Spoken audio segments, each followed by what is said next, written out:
Hello, I'm Dr. Rosie Kuhn. It is almost 3:30 Pacific Standard Time, and it looks like nobody is here yet. So it's always a funny time because I'm kind of talking to myself. I'm talking to you, but it's also really nice when there's other people in the room because then I'm actually feel like I'm having a conversation with real people as opposed to not. So hello to you who just came in. Welcome. And I look forward to chatting with you, hopefully, over here in the chat box. So this month, this is July 2021. I've been talking about well-being and whole being and well-being. And this is a part of every relationship we have with ourselves and other people. And so today I wanted to focus on something that I call an attitude of Saturday. And the reason that I came up with that, or how I came up with that, was the truth for me is that the majority of my life I've lived in dread. And dread is like, for me, in angst of what I'm afraid people are going to find out or decide about me. It's like Sunday night thinking about, okay, I've got either it was when I was in elementary school or high school, it didn't matter, or college or whatever it was. The beginning of the week was coming Monday, and I dreaded what I hadn't gotten done yet, what people were going to expect from me, what they would find out that I hadn't gotten done. So there was this element of dread or angst that had been part of my life for a very, very, very long time. And especially since 2010, when I've been really committed to what I call a spiritual immersion process. And I talk about this in the podcast that I do, Spiritual Immersion, Taking the Plunge. It's when I've been practicing continually looking at and being mindful of my state of being. And is that a state of dread or angst, or is that a state of joy and presence and love and fun and playfulness? What is that state of being? Hi, Marge. I'm glad you're here. So that state of being, we're always in a state of being. And in fact, this is really, really important, that it's our state of being that supports and empowers how we be while we're doing what we do. So while you're listening to me in this moment, you are in and immersed in a state of being. And the more that you can get clear, like, what is that state of being I'm in, the more you have choice to say, I don't like this state of being. I want to choose a different state of being. And the state of being is always the source of our doing, or how we do what we do. And in a sense, the why we do what we do. We want a sense of well-being, and that well-being versus yucky being or angry being or sick being, we want that well-being. We want that element and essence of that well-being. Alicia, hello. Thanks for being here. So over the years, I've been able to be more mindful and catch myself when I'm in these states of being that are not in alignment with how I know myself to be. And in a sense, my true essential nature is light and love and happiness and fun and playful and connected. And so when I'm not in that, then I'm in a different state of being that feels yucky. And when I can distinguish that yuckiness from this place of light and delight and fun and playful, then I can choose. So little by little, I am more conscious of these states of being. And not too long ago, a Sunday night, I became aware of how, I'm having a good weekend. I'm having a light, playful weekend. I'm not thinking about work. I'm not worried. I'm not in anxiousness or angst. I'm having a good week. And then I realized, I've just dipped into this state of what I call angst or dread, that, tomorrow's coming, the week is coming, and what's going to happen? And it was like, oh my God. And I questioned myself. I said, what is that about? You're having a lovely time. And then all of a sudden the thought, oh, tomorrow's Monday came, and I dropped into this state that was like yucky. That's the best term for it. Restless, irritable, afraid, all these little pieces that come together that hold me in this state of angst. And now I'm worried about what's coming. How much money am I not going to make? What are the bills that are going to come in that I don't know if I can pay? Who's going to leave me and not want to work with me as a client? How many YouTube subscribers are going to unsubscribe? So all of that, not, all of that negative, those questions show up and I go into dread. Marge says, when I tuned in, I was getting ready for guests and in a distracted, busy state of being. I'm going to change that right now. Thanks for the reminder. Thanks. And thanks, Alicia. Alicia says, I feel the same most weeks. It's like, yeah, we go into these states of being and we just, in a sense, expect it. We think it's normal. We think that it's just what is, when in fact, we can be a choice about that. So when I realized, oh my God, I dropped into this state of angst and dread. And I had these thoughts that, when I said, what is that from? And it's like, oh, these thoughts of, clients not showing up and where's the money going to come from? And I went, just stop, time out. And I said, so I do a lot of self-coaching, because I actually listen to myself when I ask the questions. I actually listen to myself and I actually answer the questions when I'm asking the questions of myself, as if somebody else was coaching me. So it's like, where in your life, where in your day, where in your week are you free of this angst and dread?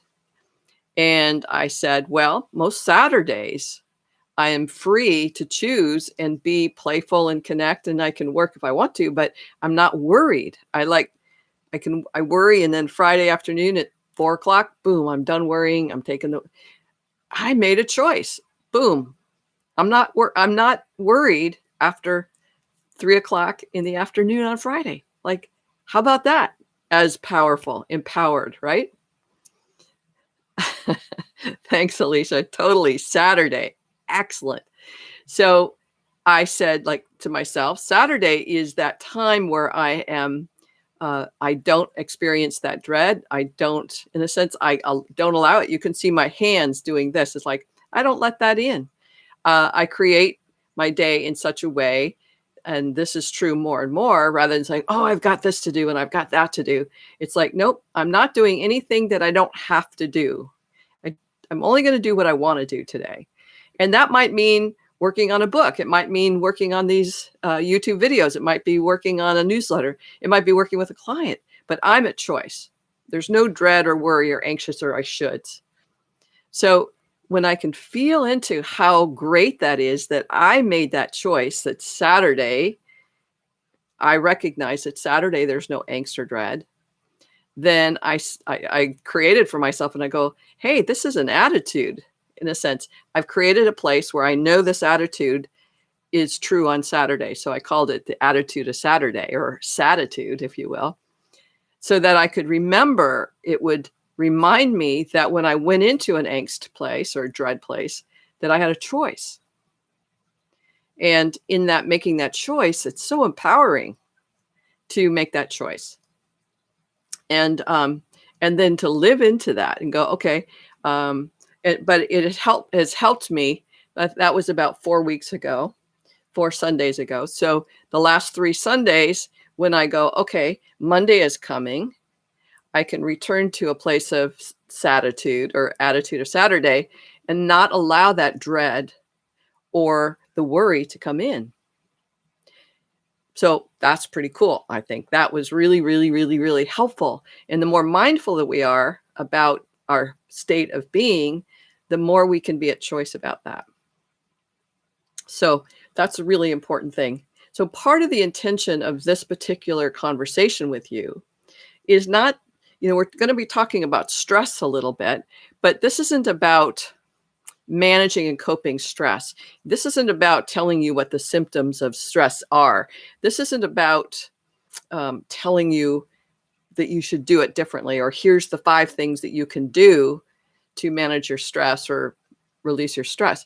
You already know that stuff. You already know. You could write the book yourself on, what are the stress-related diseases? How do you manage your stress? What are the things to do? You could write the book, I'm sure, because stress management has been a conversation. Millions and millions of dollars are spent on stress management processes every year. So I'm sure you know about that. What I want to talk to you about and talk with you about is, much like Marge and Alicia said, it's like, oh yeah, I got busy with guests and I got distracted and I'm not here and I'm not present. And I was like there and now I'm here in a place of peace. We're a choice all the time. And how we choose what we choose, how we choose to choose what we choose, is really about what my work is about. My conversations is, why do we think that we have to go to that stress place Sunday night and have it, in a sense, just turn our happy weekend and our relaxed weekend into a now I got to get all and about tomorrow, and then this is how I am all week. Okay, let's go to work, and then it's like, oh, Friday, TGIF, thank God it's Friday. And it's like, we don't have to do that. We do it, but we don't have to do it. We're so trained, and we trained ourselves, and the world around us says, oh, stress just is. And in essence, stress is, and there's a lot of what is, we cause our own stress levels. We exacerbate our own stress levels. How do we do that? By thinking thoughts that are not relevant to this moment. So for instance, I have 5 or 6 clients a week, and sometimes on Saturday night, I'll go, hey, I think I'll just email, Susan and Beverly and Kyle and just remind them, hey, I'm looking forward to our time together. I'm deciding to do that because it's something that feels like part of the flow that will help me stay calm and relaxed and look forward to this week, as opposed to going, oh, I wonder if they're going to come. I wonder if they're going to reschedule. I wonder if something else has come up.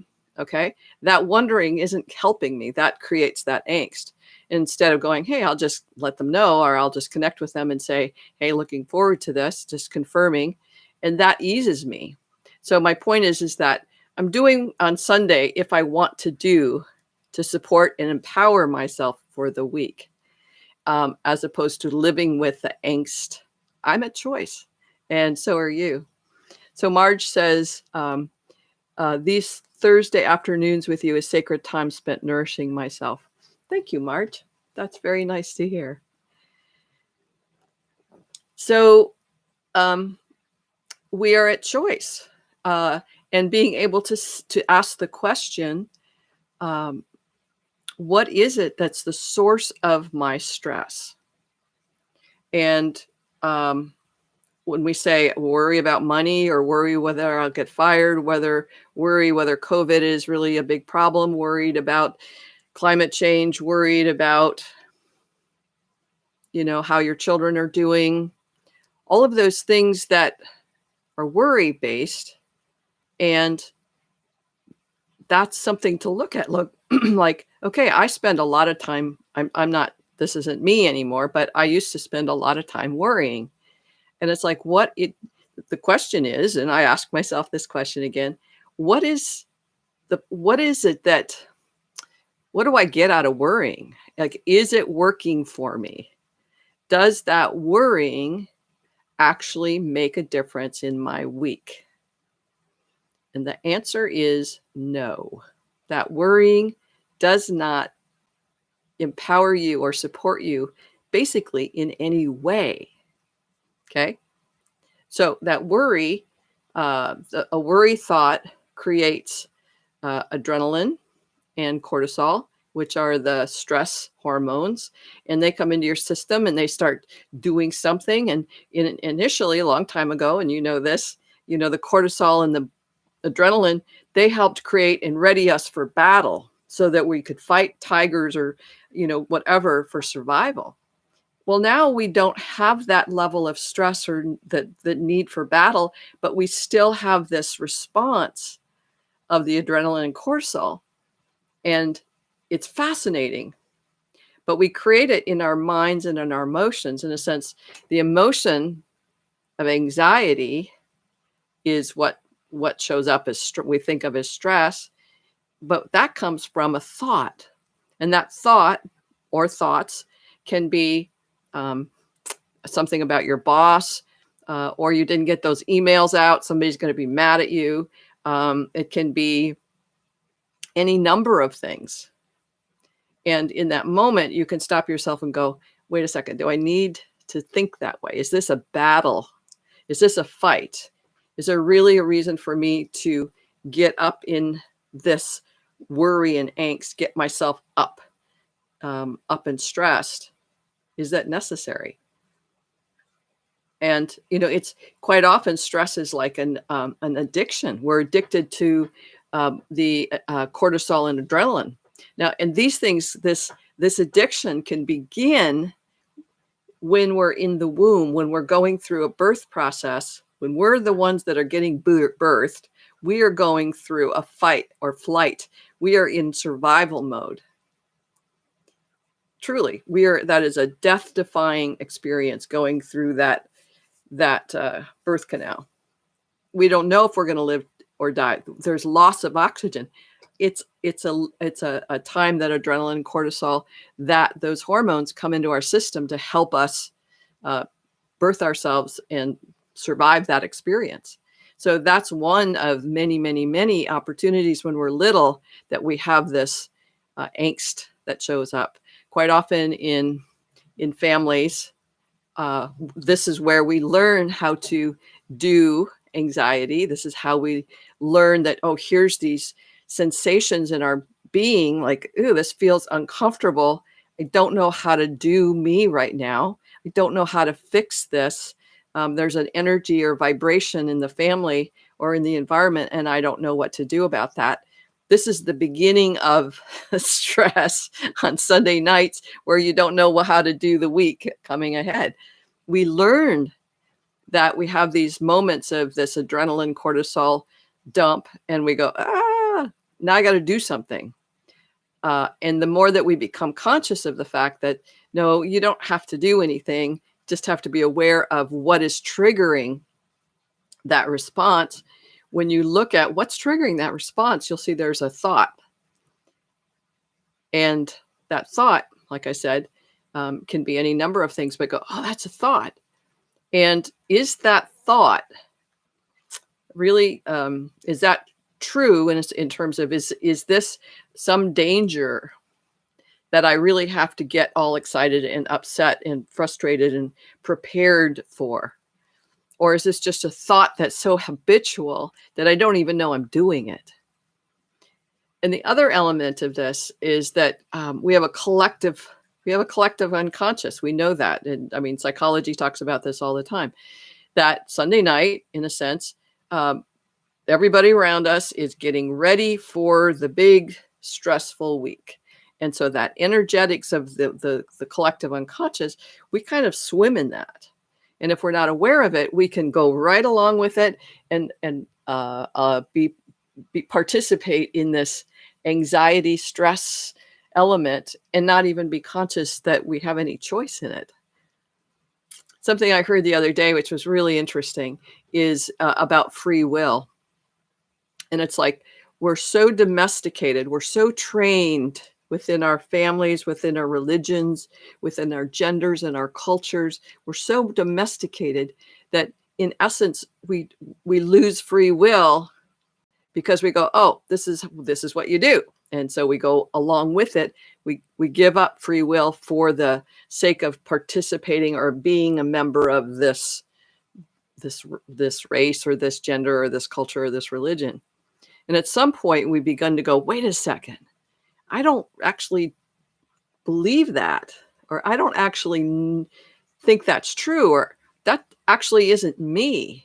People who have different gender elements or sexuality issues, and not issues, but truths about themselves. They go, wait, I am looking like a woman, but I don't feel like a woman. I feel like a man. It's like they begin to own who they are on the inside. And so gender issues or sexual preferences, you know what I'm saying? Those are all places where it's like, oh, wait a second, I don't think that way. That's not me. And so we begin to individuate. And when we do that, we begin to embrace our free will again. We begin to be courageous enough to say, yeah, no, that's not me. And this can be very stressful too, in terms of going, okay, there's people that have gotten hung for saying, I'm not like you, or because my skin is a different color. We know a lot of violence is happening for a lot of people in the world because their skin color, who they are, is different. And so it can be scary and stressful to come out, if you will, or to be who we are, to actually actualize from free will, from free choice. So my point is that sometimes we get immersed into a culture, and then when we start to emerge from that culture and begin to choose freely, here's my choice, not because it's what my husband wants or my children want for me or what my society says I should do, but here's my choice because this is what I want. That's when we begin to really utilize this thing that we do have free choice. And so in this moment, when I'm talking about an attitude of Saturday, I'm saying, I don't have to think like everybody else. I don't have to be immersed in this collective consciousness, but this collective energy. I can swim to the top and go, wait a second, I see something different here.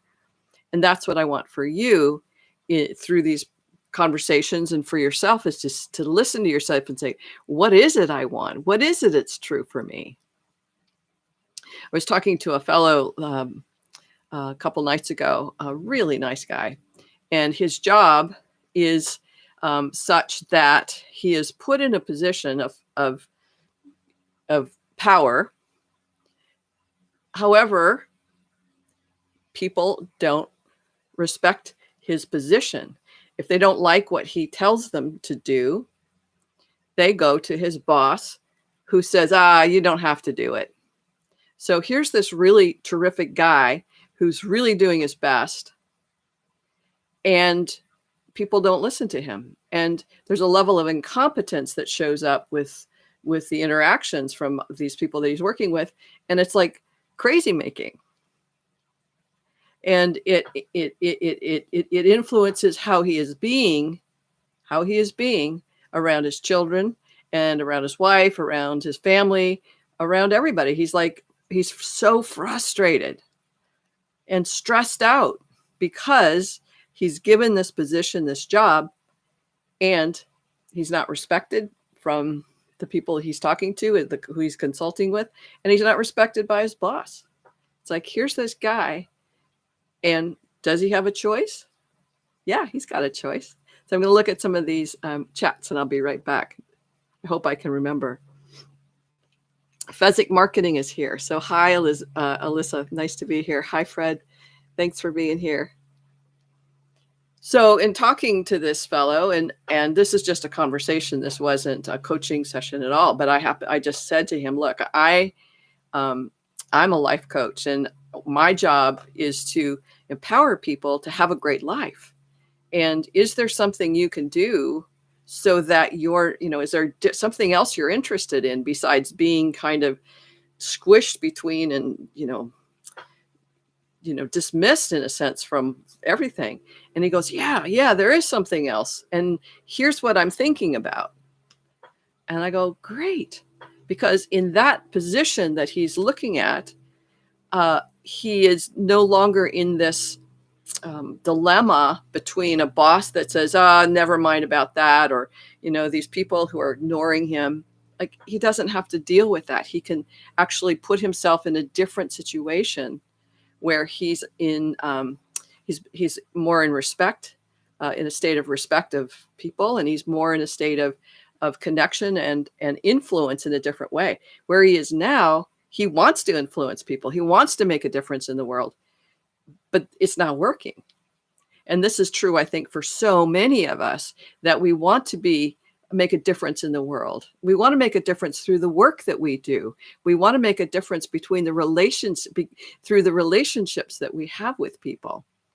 And when we, in a sense, Sunday night creeps up and we go, oh, I got to face that again, of, being dismissed perhaps by your employer, or being dismissed by employees, or disregarded or disrespected, or you yourself. So in those situations, quite often I know for myself and other people I've worked with, they don't show up in their work. It's like, what's the point? Nobody's going to acknowledge me or appreciate me or validate me. Nobody's going to give me any sense of purpose here. Like, what I'm doing, nobody cares about. So in those times, we go into the angst of, oh, I'm going into that. And so my point is, a couple of points. Number one is,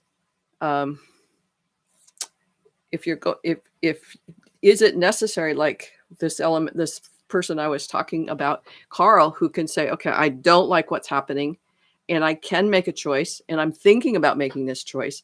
He then is, in a sense, enlivened and inspired to do what's necessary to make that choice. Or he can choose to go, oh, no, just going to do this because this pays the bills, and I know it's consistent and it's okay, and I just like being beat up. Not that he would say that. None of us say that. But it's like, yeah, to get that paycheck, I'm going to let people disregard me and disrespect me. I have heard people say that. The money is worth the abuse. Yes. And that's sometimes how we live our life, whether it's in relationship in our businesses, or our work life, or our family lives, or our married lives. It's like, the paycheck is worth the abuse. So something to think about. But what that does to us in terms of the adrenaline, the cortisol, the stress, the anger, because it dismisses our own essence self. It dismisses our well-being, whole being, our real being, our essential being.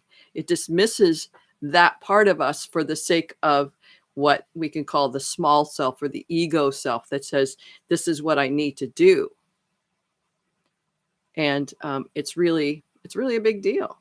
It's really a big deal to question, do I really need to do this to survive? Do I have some choices? And if I need to do this for survival, if this is as good as it's going to get, how do we look at this so that we don't have to immerse ourselves in the angst of it before we go in a sense? It's like a PTSD experience day after day after day.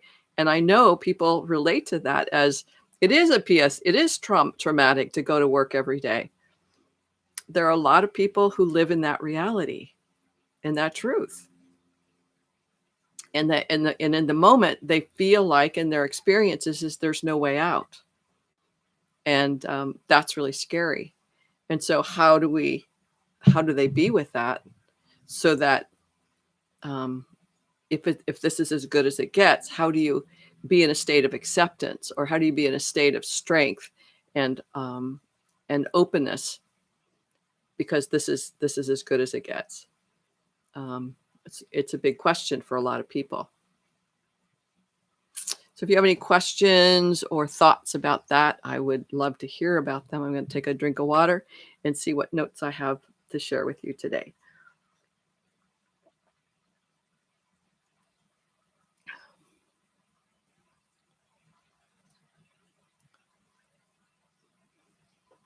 So quite often, this when I was training to be a coach, which was about 21 years ago. At the same time, I was working on my PhD, and I was teaching sailing full time. So learning to coach, working on a PhD dissertation, and teaching sailing in the San Francisco Bay. So quite often my life was in overwhelm.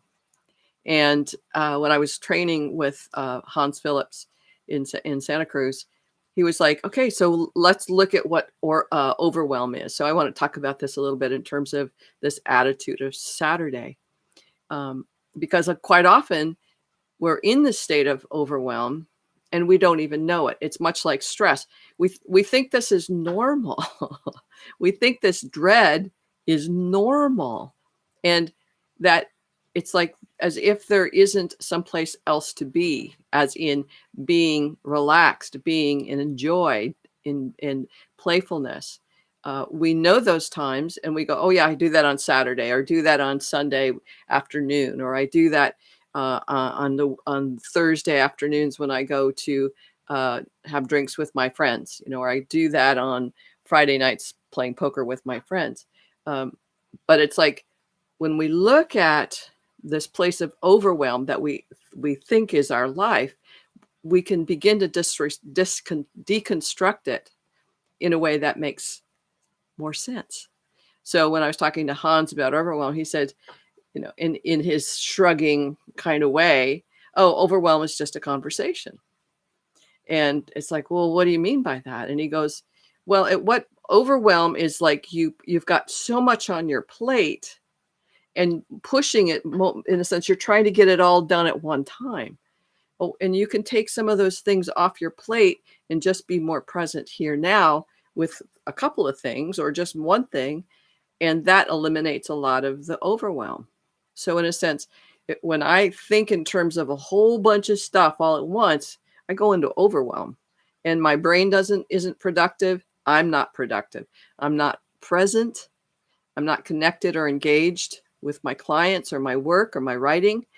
I wouldn't be, if I was in a state of overwhelm right now, I wouldn't be able to have this conversation with you. So when we look at overwhelm, it's like, oh, I'm so overwhelmed. It's like, how do you, in a sense, I think about overwhelm is like I'm trying to go too fast, doing too much. And quite often people will go, there's nothing I can take off my plate. And it's the start of a conversation to say there's nothing on my plate that I can take off. It's like, okay, all right. And then we can begin to go, so what is it you want? And it's like, but even in the beginning of that conversation, they can go, well, yeah, I don't have to go get my pedicure weekly. And I don't have to take the dog to get groomed every 3 weeks. Or they begin to see things by just asking the question, like, what could I take off my plate? Oh no, I can't take off my pedicure. That's the most important thing in my life. It's like, okay, you don't have to. It's okay. But let's look at the choices of being in overwhelm and where is there a possibility, just a possibility, to make a shift. So little by little, I've been able to see where I can get into overwhelm. And it's very cool right now, which is like a pretty current experience to go, I got a lot of things on my plate right now. I'm starting I've got these Thursdays that I'm doing with you. I've got my clients. I'm training coaches. I've got books that I'm writing. I've got all kinds of things that are going on. I've got a boot camp that you guys are going to want to know about in a couple of months. I'll tell you more about that another time. So I have a lot of things on my plate, and I have a friend who I want to have a conversation with. I haven't been able to hang out with her, but I know that if I make that time with her, it just feels like one more thing on my plate. And right now I don't want to do that to myself. And she understands. And I, because I shared that with her, that I'm a little bit almost overwhelmed but I love this person. I can't wait to hang out with them, but I want to hang out with them in a state of freedom. And because I'm choosing to, not because I have an obligation, and that obligation makes me feel like overwhelmed. So I'm sharing some of these things with you so that you might be able to go, oh yeah, I know that feeling of, oh, if I want to see my friend, but if I do that, it feels like just one more thing. I don't really want to do it yet. And if you can get a sense of what that's like for you, then you become more aware and conscious of how you are inside and your states of being. So many of us are in a state of obligation to so much. And that's what creates that overwhelm and that stress. It's like I'm obligated to my boss for A, B, and C, and D, and L, and K, and R, and whatever. I'm obligated to my employees. I'm obligated to my children. I'm obligated to my husband and spouse. I'm obligated to my dog. I'm obligated. And it's like, wait a second. All of this is obligation. But what of it is what you want to be doing? What of it is a free choice? And when we can start to ask that question, and not only ask the question, but begin to answer the question for yourself, that's the hard part. And that's why it's so very good to have a coach or a thinking partner who asks the question and expects you to have an answer, expects you in this conversation to respond to the question. And this is what, if you can do this with yourself more and more, you're going to have a much more fulfilling relationship with yourself, because you're then actually listening to yourself, having a dialogue with yourself. And you're going to make choices in your life based on what you really want versus what you're obligated to do. Marge says, oh my, a lot of this is resonating. Oh, goody. Thanks, Marge, for that feedback. I was going to say something about that, in a sense that how much of what is based on obligation versus on what it is I really want to do. It's scary to ask that question, because we're so used to living in that obligation. My relationship with my daughter, I think, is improving. My experience of is it's improving because both of us are aware of those elements. Like I have, I have a belief that here's how you do mother. Here's how you do mother. And if I'm obligated to show up as a mother this way. This is my this is my learning. This is my, based on my context of growing up, this is what I decided was true about being a mother. And here's my job, to show up this way. And my daughter goes, nope, that does not work for me. And I go, what? Like, I'm doing mother. And she's like, nope, that doesn't work for me. And it's like, okay. But how I've been doing mother is an identity and a role, and based on obligatory ways of showing up. And you're supposed to do this and you're supposed to do that. So the more that I am able to let that go, stop doing obligatory whatever, the more that I'm just me, we have a much better relationship. It's pretty cool. It's scary to go, oh, I feel like I should be doing this. Like I should go visit them, or I should go just name all the shoulds that you should with your children, and go, no, that doesn't work. That doesn't work to do that out of obligation. They're not happy when I go visit from that place. I'm not happy if they do something out of obligation. There's a different energy and vibe of that. So I've dropped my obligations, which has dropped the stress level hugely, and it has created a more open relationship between the two of us, because I'm just me. I'm not a mother anymore. She can do whatever she needs in terms of, hey, I need a mom right now or whatever. But our relationship is much more fluid, because I'm not acting as a mother and expecting her response to me in that relationship. She's just being her, which is great. And I'm just being me, which is great. So when we look at those obligatory ways of being in the world, and shift that for ourselves, different things can happen.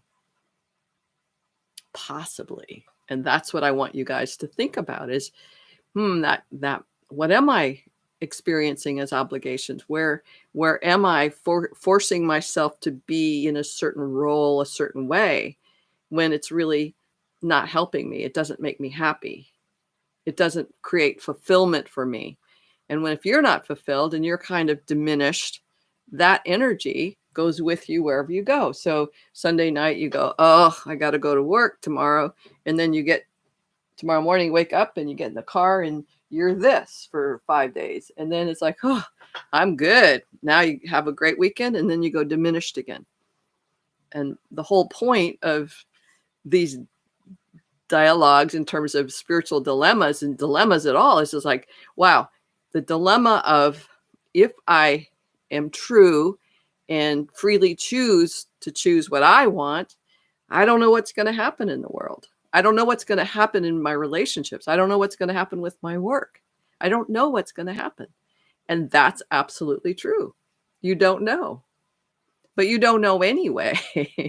But living in obligation, living in stress, living in constrained unhappiness for the sake of a paycheck, that the abuse is worth the paycheck, you might want to question that for yourself and potentially get support to help you see that differently so that you can empower yourself to do it differently. And if nothing else, begin to look at, oh, here's how I create stress for myself way before I need to do that.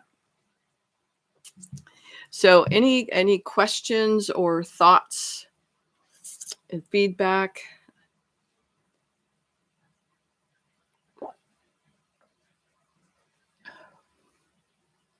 There's a couple more things I want to say. So I'll go to my list.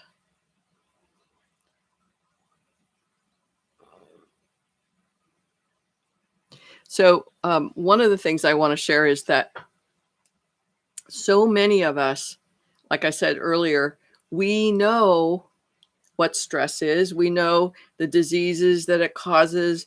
We know what to do. We know that doing exercise is really helpful. Breathing is really good. Meditating is really good. We know these strategies for managing our stress. The interesting thing is that a lot of us are not using these strategies to either eliminate our stress, manage our stress, or just de-stress ourselves. We're not using the skills and tools that are available to us to have a different quality of life, to have more well-being and more whole being. And I find that interesting. And the point of this conversation with you is that I want you to see it. It's like I wrote an article a couple of years ago called 5 Reasons Why I Don't Tell People What to Do. Because number one reason is people don't do what you tell them to do. If I said, hey, go exercise and go walk in nature at least an hour every day, 99% of the people wouldn't do that, even though it would be the most important thing, I think, for them to do. So it's not a matter of telling people, here's what's wrong and here's what you can do to fix it, because that doesn't work. What works from my perspective is to say, what is it you want? Okay, I want whole being and well-being. I want to have a great life. I want to have fun. I want to feel life without stress. And I believe that's totally possible.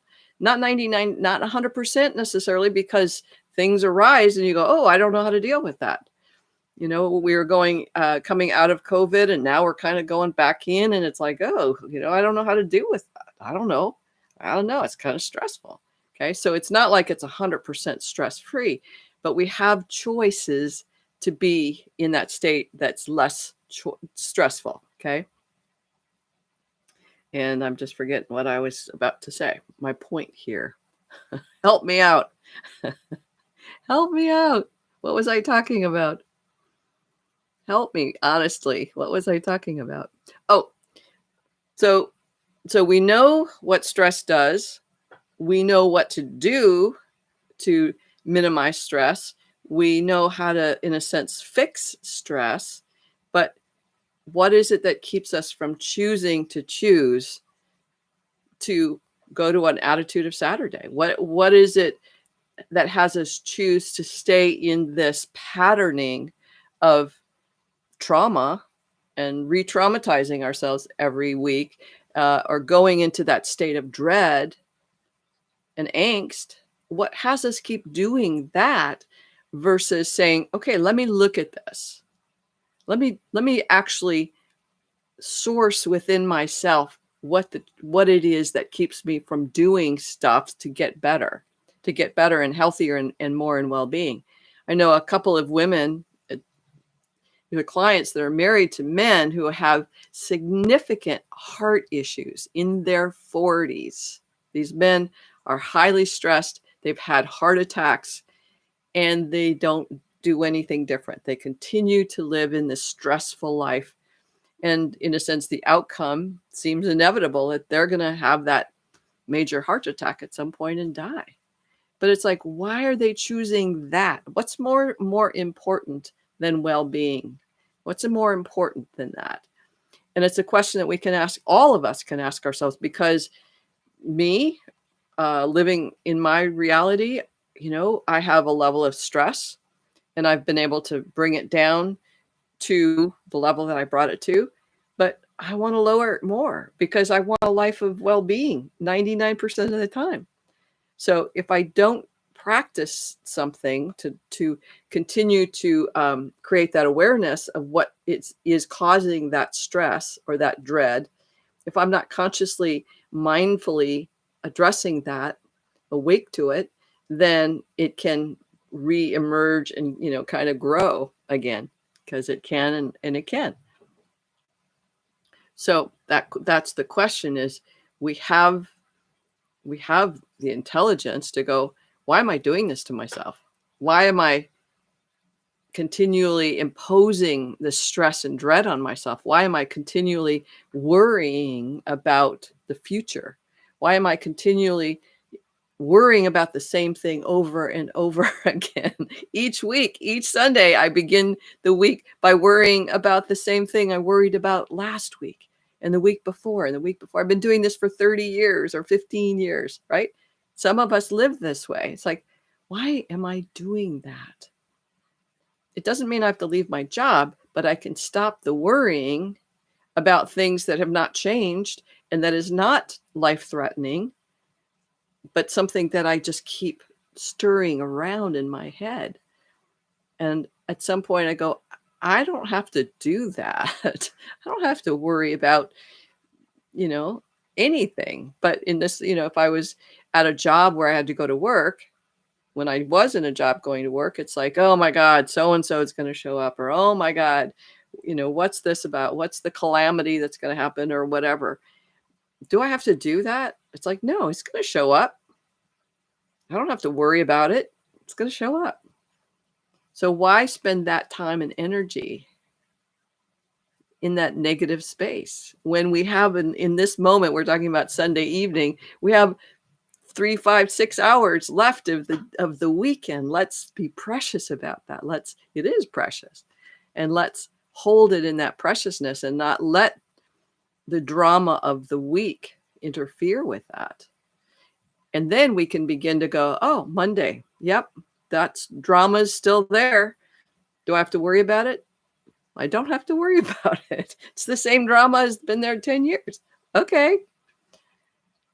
Then we can let it go, and we begin to de-stress ourselves. We don't carry it the same way because we're making different choices and how we perceive it and how we perceive ourselves, and that we're so much more intelligent than we lead on to be. And we've got so much, how we use our power. This is in this book. I wrote this book, Self-Empowerment 101. And in chapter 1, it's called Power. And the truth is power is power. It's energy. it just is. And what we do with our power is up to us. We're constantly, the more conscious we get, the more conscious we can see how we are utilizing our power. And we can utilize our power to disempower ourselves, to create scenarios and circumstances where we are disempowered. Somebody is doing something to us, and we take on a position of disempowerment. Oh, that hurt. So that's something that happened to me. Or the weather is so hot, it's really upsetting and hard on me. Oh, the government is doing such and such, and oh, it's just and so we can choose to use our power to perceive ourselves as disempowered. And I did that for a very long time. That's why I can write about it. It's like, I know how to do that. I know how to choose disempowering thoughts. Oh no, the week is coming. Oh my God, terrible, horrible things might happen. Oh, this is horrible, terrible. I know how to do that. It's all that choosing disempowered perceptions. I'm choosing to think that way. It's just the future. There's nothing there. There's no data, no reality there. I'm making it up. I'm disempowering myself with these choices to see the future that way, see myself that way. That's disempowering. I'm choosing that. We hear people going into victimhood and seeing ourselves as victims. It's like, that's a choice. And it's a big deal to give up that choosing to be in victimhood and to shift it to something else. And that's a lot of what my work is with people, is helping them as a thinking partner see how they're perceiving themselves and how they can do that differently. Because so many people are like, oh my God, this relationship with my partner, and oh, it's so, he's really, or she is really. And it's like, okay, let's look at this differently. How are you allowing this to happen? You're choosing to stay in the relationship. That's a choice. So let's look at that choice versus, oh, this is terrible and horrible. So we begin to look at how we are empowered and how choosing a position of disempowerment is a choice based on power. Well, if I look like I'm pathetic, people actually take care of me. Oh, so being pathetic and a loser actually works for you. Yeah. What happens if you actually empowered yourself to take care of yourself? Oh, that's too scary. Oh, okay. So you're choosing to take on this disempowerment as a way of being in the world. Yeah. Well, that's pretty powerful, don't you think? Wow. We all do this. I'm included in that. We all do this. So the more that we can become conscious how we're using our power, we become more empowered to either choose to continue to be disempowered, despicable, horrible, terrible victim, or choose to go, wow, that's not working for me. Or it's working for me, but it's not making me happy. I think I'll do something different, maybe. And get a coach, get a thinking partner for yourself, perhaps. Or get some friends that you're willing to honor and respect each other with. If they ask you a question, answer the question. Just like I do with myself and how I am with my clients. Hey, I ask a lot of questions. That's what a good coach does, because in that curiosity, I'm engaging you in your thoughts, what's true for you and how you are being in that. And that's the most remarkable thing in the world, is to have that authentic conversation with you. Marge says, I found laughter brings back a lot of my power. Laughter with my husband over our foibles, not laughter at or making fun of each other. Yeah. And when I'm working with my clients, humor is one of my greatest skills, I think, because a lot of people are going through hard stuff.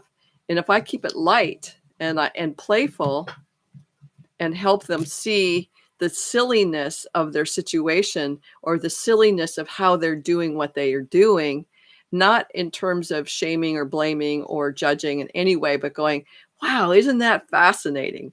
And when I'm smiling as I'm saying that, they smile and they go, wow, that is fascinating. And we laugh about that. The foibles and the humility, the humbleness, just the humanness of being. The being humanness is amazingly humorful. Humorful? Is that really a word? So yeah, thanks for bringing that in, Marge. That sometimes that breaks up that sense of disempowerment. So thanks for bringing that in. So yeah, that's a big one.